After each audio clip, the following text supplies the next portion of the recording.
Hello there. Our project is based around improving the offloading process of commercial crabbing vessels in Alaska.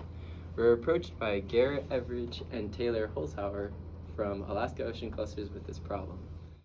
The existing process basically consists of workers going down into the roughly 12-foot deep hold and offloading about 200,000 pounds of crab manually by placing them into baskets, which are then lifted out, unloaded, dropped back into the hold for the process to be completed. This, as you can imagine, is a very time-consuming process, and our challenge is to design a system that improves upon this by speeding it up while minimizing the dead loss to the product. We also didn't want to interfere or change the existing fishing system at all, which means that our system for offloading would either have to be completely separate from the vessel or out of the way of the workers on the deck.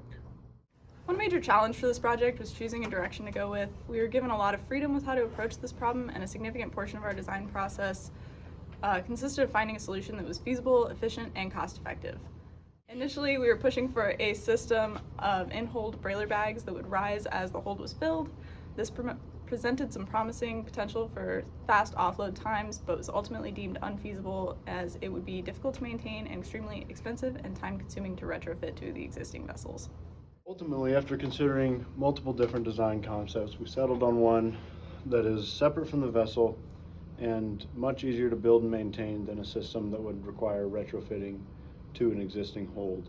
A vertical crab conveyor system, in conjunction with the modular horizontal conveyor sections, allows workers to load crab from where they sit in the hold and eliminates the downtime created when a full bag has to be lifted and then lowered back into the hold after being emptied.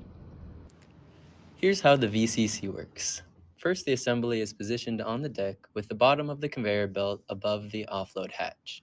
The conveyor belt is lowered to the level of the crab using the telescoping arms. Workers in the hold then begin loading crab onto the conveyor belt, which brings them up out of the hold and onto the next stage of the process. This could be either a brailer placed on the deck or another conveyor which runs to the processor. As the level of the hold decreases, the conveyor belt can be moved down with it. As crab are offloaded further back in the hold, modular conveyor belts can be laid out feeding into the VCC.